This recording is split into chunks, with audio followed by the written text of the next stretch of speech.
Hello, and welcome to Message Magazine's daily devotional reading, Thoughts in Worship. Does it seem like your days are getting longer, yet your time with Jesus is getting shorter? Or maybe you just need a little pick-me-up that lasts longer than that morning cup of coffee, and is healthier too. Whatever the case, the way you spend the next few minutes in time just might determine where you spend eternity. And now, here's your host, author, speaker, L. David Harris. Today's scripture focus, 2 Corinthians chapter 2, verses 5 through 8.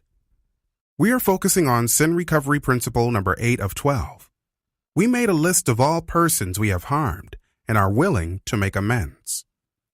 The fear of rejection is real, especially when our behavior may have contributed to that fear.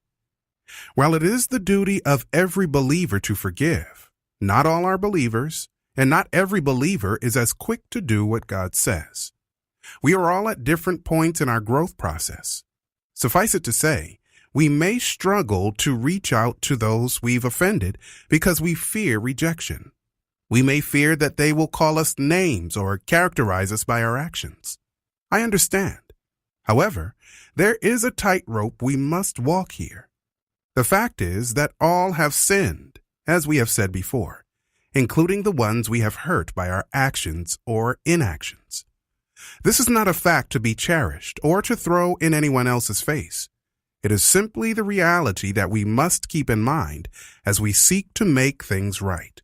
They too have weaknesses and have made errors in life. Therefore, our fear of being judged or rejected may be overblown. It is not like the offended party is God. And if it were God, he has already demonstrated that he is slow to anger and swift to show mercy to those who humble themselves before him.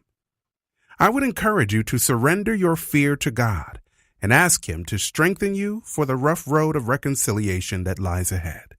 Pray that he will comfort you if your friend or loved one does choose to reject you for a time.